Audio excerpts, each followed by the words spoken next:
आशा करता हूँ आप सब बहुत अच्छे होंगे। मेरा नाम है सिद्धांत अग्निहोत्री। स्टडी आईक्यू पे आपका बहुत बहुत स्वागत है। आज हम बात करेंगे दोस्तों, जापान कोस्ट गार्ड ने एक अनमैन्ड एयरक्राफ्ट बनाया है जिसको सी गार्जियन बोला है। अब देखिए, जापान और चाइना के बारे में मैंने कई लेक्चर्स लिए हैं।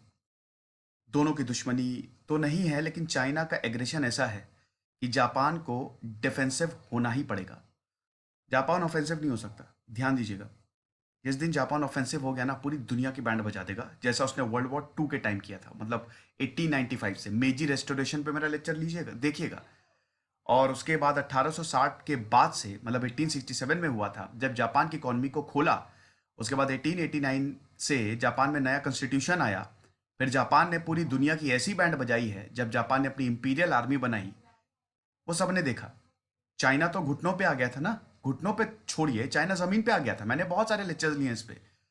चाइना 19वीं 19th सेंचुरी में जितने भी वॉर्स हुए सब हारा, और जापान ने तो बहुत कुछ छीन लिया उससे। तो जापान और चाइना की दुश्मनी ऐतिहासिक है, लेकिन अब वर्ल्ड वॉर टू के बाद चाइना बहुत ही ज्यादा शांत है। बहुत डेवलप्ड नेशन है एशिया में। एशिया का डेवलप्ड नेशन है। 4 आइलैंड से मिलकर बना है। अभी शिंजो आबे जापान के प्रधानमंत्री बहुत वक्त से थे। उनकी बायोग्राफी मैंने रिव्यू की थी, छोड़ दिया उन्होंने, हेल्थ कारणों की वजह से छोड़ दिया। और अब नए आए हैं। चलिए मुझे कमेंट बॉक्स में बताइए, अब नए प्रधानमंत्री कौन है। तो वो सब मैंने कवर किया। और अब जापान देखिए, जापान इकोनॉमिक पे इसलिए भी ज्यादा फोकस कर पाता है क्योंकि अमेरिका उसको, देखिए अमेरिका अब जापान को मिलिट्री तो मेंटेन करनी नहीं है। वो आर्टिकल है ना, एक कौन सा आर्टिकल, जिसमें अमेरिका जापान को ये बोलता है कि आप परेशान मत हो, अगर आप पे खतरा हुआ तो हम आएंगे ना। तो इसलिए जापान अपनी इकोनॉमी पे ज्यादा फोकस करता है। फिलहाल हम आगे बढ़ते हैं लेक्चर के साथ। क्यों ऐसा किया है जापान ने, इस पे भी हम नजर डालेंगे। देखिए, मैं पेन इस लेक्चर में यूज नहीं करूंगा क्योंकि मैं ट्रैवल कर रहा हूं, तो इसीलिए मेरे पास पेन नहीं है। यूपीएससी के स्मार्ट कोर्सेज आते हैं, स्टडी आईक्यू का ऐप डाउनलोड करके आप इनको अवेल कर सकते हैं। इंस्टा पे मैं आ गया हूं, आप मुझसे सवाल पूछ सकते हैं। ये देखिए पूरी दुनिया, ठीक है। मेरा आप कर्सर देखिए, पेन नहीं है तो चलिए कर्सर से ही काम चलाते हैं। ये है जापान, है ना, ये दिखा ना जापान। जापान 4 आइलैंड से मिलकर बना है। ये है इतना बड़ा चाइना। आप सोचिए, इतने बड़े चाइना को जापान ने 1895 में, तो पता ही है आपको कि सेकेंड साइनो जैपनीज वॉर हुआ, sorry first Sino Japanese war हुआ 1894 से 95, जापान जीत गया। और उसके बाद फिर जापान ने बहुत युद्ध जीते और बहुत बड़ा area, Korean peninsula, Manchuria region, ये तो जापान के पूरे कंट्रोल में आ ही गया था। ये जापान है। अब देखिए, आपको ये सेंकाकू आइलैंड दिख रहा है, ये वाला, ये ताइवान के पास, ये वाला बहुत ही छोटा, शायद ये ओकिनावा है, ठीक है। और ये है सेंकाकू। तो दोस्तों इसी की ही वजह से डिस्प्यूट, देखिए चाइना क्या कर रहा है ना, ये देखिए आपका साउथ चाइना सी है। तो चाइना अब इतिहास में जा रहा है कि इतिहास में जो हम कंट्रोल करते थे, वर्ल्ड वॉर टू से पहले जो हम कंट्रोल करते थे, वो हमारा है। साउथ चाइना सी, क्योंकि चाइना है तो वो हमारा है। सेंकाकू आइलैंड हम बहुत टाइम से कंट्रोल कर रहे थे, जापान ने जबरदस्ती हमसे लिया 1895 में, तो वो हमारा है। तो जापान का ऐसा स्टांस है। लेकिन यार छोड़ो कल की बातें, कल की बात पुरानी। अब जो है सो है, समझ रहे हो। आप किसी से जमीन, अगर ऐसा हुआ ना, तो पूरी दुनिया लड़ बैठेगी। और फिर क्या होगा, सब मर जाएंगे। क्योंकि इस समय न्यूक्लियर नेशन, देशों के पास न्यूक्लियर वेपन्स है। तो चाइना को ये समझना चाहिए। वैसे भी मैं चाइना से बहुत चढ़ा बैठा हूं, पूरी दुनिया चढ़ी बैठी है। इसी ने ही कोरोना दिया, कोविड-19 इसी ने दिया। और अब तो ऐसे सीना चौड़ा होके घूमता है कि क्या बताएं। तो चाइना ये है इतना बड़ा, और जापान ही है। अब जापान को आप देखिए, ये 4 आइलैंड से मिलकर बना है, ठीक है। ये है आपका होकाइडू। उसके बाद नीचे आएंगे, सबसे बड़ा आइलैंड इनका होंशू। सारे इंपॉर्टेंट सिटीज जो है वो होंशू पे ही मिलेंगे। टोक्यो देखिए, जापान की कैपिटल। उसके बाद आपका शिकोकू, और फिर आपका क्योचू। तो ये 4 आइलैंड, आइलैंड कंट्री है बेसिकली जापान, ठीक है। आगे बढ़ते हैं। अब दोस्तों हुआ क्या है, जापान कोस्ट गार्ड ने, कोस्ट गार्ड वही होते हैं ना जो कोस्ट की रक्षा करते हैं, कोस्ट गार्ड। इंडिया में भी कोस्ट गार्ड है, वैकेंसीज निकलती हैं। तो हुआ क्या है कि चाइनीज पेट्रोल शिप्स जो हैं, चाइना के जो शिप्स हैं, वो जापान की टेरिटरी में इलीगली एंटर कर गए हैं। इससे जापान का मूड खराब है। देखो, जापान गवर्नमेंट ने यह बोला है कि 2 चाइनीज शिप्स जो हैं वो टेरिटोरियल वाटर्स में एंटर कर गए हैं और 57 घंटे तक रहे। अभी तक चाइना की तरफ से सबसे लंबी इंट्रूजन हुई है 8 सालों में। इतने टाइम तक चाइना के शिप्स नहीं रहे थे, लेकिन इस बार ऐसा हुआ है। 2012 में चाइना के वेसल्स जो है वो इतनी देर तक रहे थे, और अब 2020 में तो चाइना ने पेट्रोल बोट्स को डिप्लॉय कर लिया। लेकिन कब तक आप पेट्रोल बोट्स डिप्लॉय करते रहोगे? अच्छा, ये हुआ कहां है? ये बेसिकली सेंकाकू आइलैंड पे हुआ है। 11 अक्टूबर को कोस्ट गार्ड ने तुरंत बोला कि जैसे ही ये आए निकलो वापस, पहली फुर्सत में निकलो। और तब से लेकर चाइना ने 18 इंकर्जन्स किए हैं जापानीज वाटर्स में। तो जापान का सिर दर्द हुआ पड़ा है। ये क्या है? अब सेंकाकू आइलैंड के बारे में थोड़ा सा जान लीजिए। मैंने बताया था सेंकाकू आइलैंड, ये है सेंकाकू आइलैंड। कहां चला गया यार मेरा कर्सर? ये रहा। तो ताइवान के पास आप देख ही सकते हैं कि ताइवान, चाइना और जापान तीनों क्लेम करते हैं सेंकाकू आइलैंड को। सेंकाकू आइलैंड की बात करें, ये बेसिकली ईस्ट चाइना सी आप देख रहे हैं ना, ये ईस्ट चाइना सी है। अरे यार, ये वाला, ये पूरा का पूरा, ये साउथ चाइना सी हो गया, और ये ईस्ट यहां पे लोकेटेड है। उसके बाद चाइना से जब आप ईस्ट जाएंगे, चाइना में मतलब ईस्ट में, चाइना के ईस्ट में लोकेटेड है।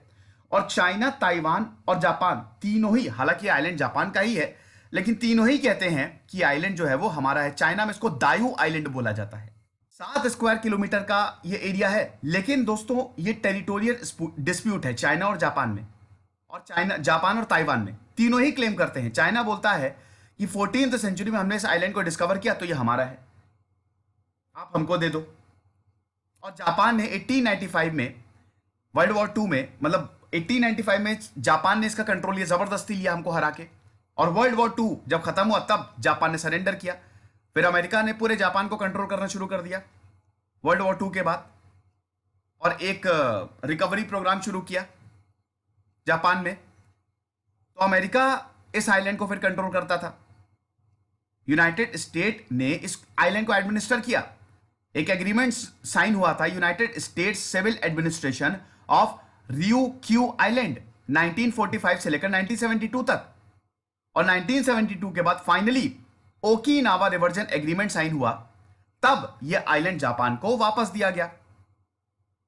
और जापान के पास, जापान का ही पूरा का पूरा कंट्रोल है। लेकिन 1968 में यहां पे ऑयल रिजर्व्स मिल गए, बस खत्म खेल, खत्म खेल। ऑयल रिजर्व्स मिल गए जहां पे, तो आपको लगता है चाइना छोड़ेगा? चाइना की आंखें चमक गई कि ये अब उसने फिर वही इतिहास का गाना शुरू कर दिया कि ये तो हमारा है, हम इसको बहुत टाइम से कंट्रोल करते थे। जहां ऑयल रिजर्व्स मिलेंगे, गोल्ड रिजर्व्स मिलेंगे, वहां समझ लीजिए डिस्प्यूट होना ही होना है। और ताइवान भी यही कहता है कि ये जो आइलैंड है ये हमारा है। पब्लिक यहां पे नहीं आ सकती, बिल्कुल नहीं आ सकती। जो जापान के कोस्ट गार्ड है, जब भी चाइना की तरफ से कोई वेसल्स आता है तो जापान के कोस्ट गार्ड दौड़ा लेते हैं। 2012 में ऐसा ही हुआ था, मैंने बताया, और अब 2020 में ऐसा हुआ है। तो इसलिए जापान ने अनमैन्ड व्हीकल जो है वो बना लिया है। अब इससे पहले हम आगे बढ़े, थोड़ा अनमैन्ड व्हीकल के बारे में, सी गार्जियन के बारे में जाने। दोस्तों, मेरे टेलीग्राम चैनल पे इस समय 10,600 सब्सक्राइबर हैं, तो आप ये ओरिजिनल है, यही वाला ज्वाइन करिएगा, ठीक है। तो इस अनमैन्ड एरियल व्हीकल, इसके बारे में मैंने बताया है, इंसान की जरूरत नहीं है, ऑटोमेटिक ये ऑपरेट होता है।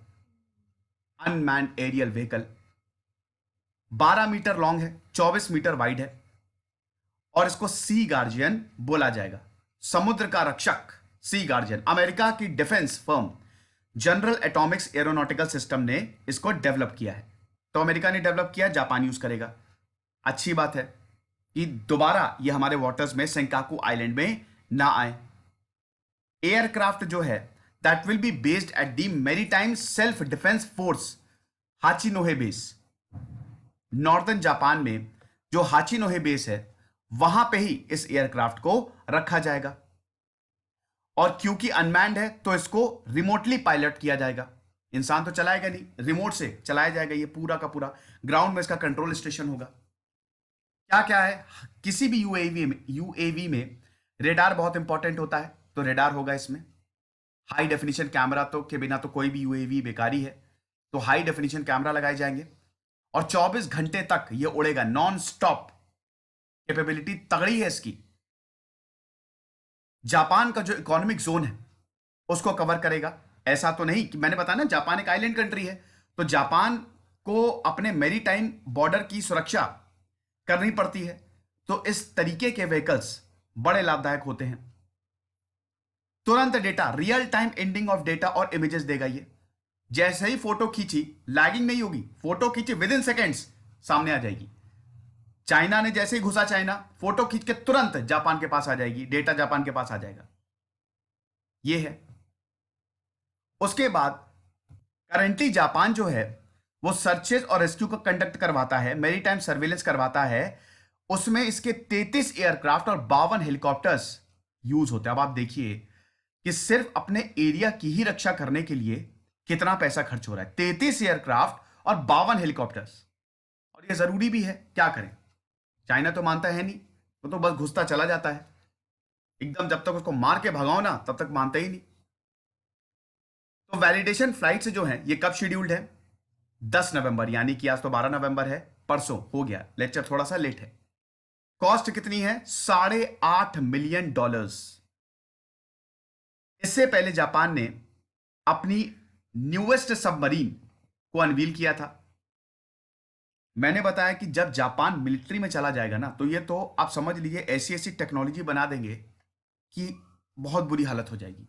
इसलिए कोई जापान को रोके रखा है कि अरे अरे परेशान मत हो, इतना ज्यादा गुस्साने की जरूरत नहीं है। अभी चाइना जो बहुत उछल रहा है ना, जापान अगर अपनी पे आ गया तो समझ लीजिए पूरी दुनिया के वो बैंड बजा सकता है। और जापान तो बहुत, चाइना से भी बहुत ज्यादा डेवलप्ड है जापान, तो इसीलिए इसको रोक के रखो।